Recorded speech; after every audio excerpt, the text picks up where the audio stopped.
ยามแรงๆเด้อนี่ฝนตกเศร้าที่ทางนี้ผมเองเนาะฝนเนาะบ่ได้มวน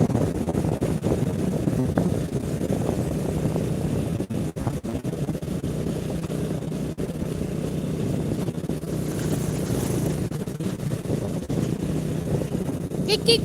กิ๊กกิ๊กกิ๊กกิ๊ก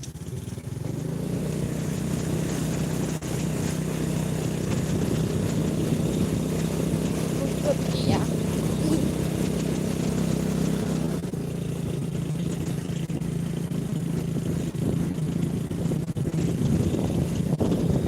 โอ้สบายดีทุกคนมื้อนี้ถ้าเลาะแบบบรรยากาศบ้านเฮาเด้อ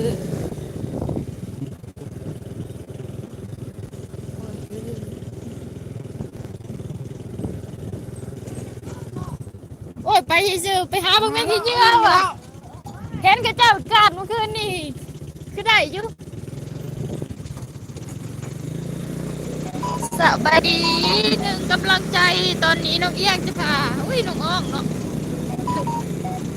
สบายดีสิไปใส่เด้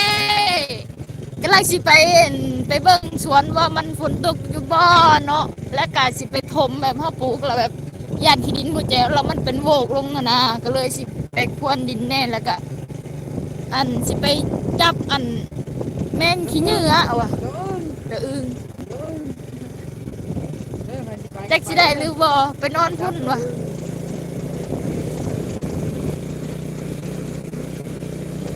สบายดีกู้มานี่เพิ่นก็เก็บเอามาจอดเก็บเอามะม่วงโคนมะม่วงหล่นหลายหลาย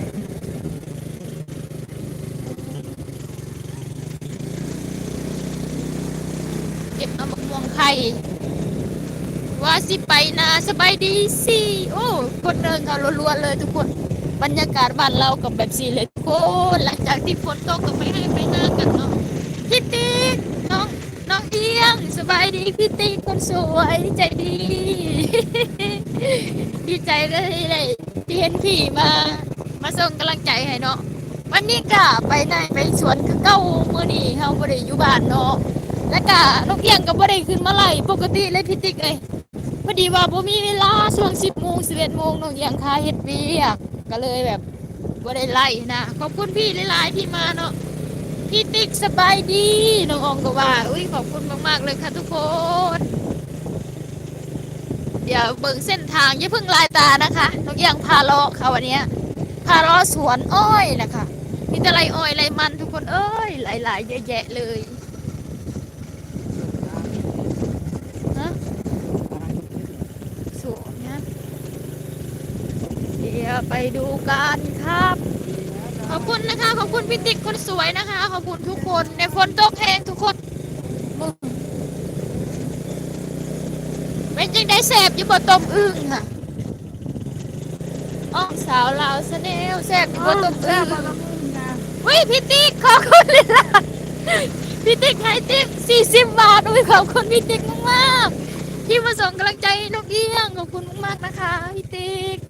โอ้โอ้โอ้โอ้สวยๆขายประตูขอบคุณนะคะพี่ติ๊กอุ้ยพี่ติ๊กขอบคุณหลายๆเด้อพี่ติ๊กก็ให้หัวใจนกเอี้ยงมานกเอี้ยงก็อัดหัวก่อนขอบคุณพี่มากๆเลยโอ้ยนักหัวบานเท่ากับสิประมาณนี้นะครับหัวไปไล่ไปนาขอบคุณพี่ติ๊กนะคะขอให้พี่ติ๊กเฮงๆมันหมานเด้อขายบังตัว3 ตัวเด้อ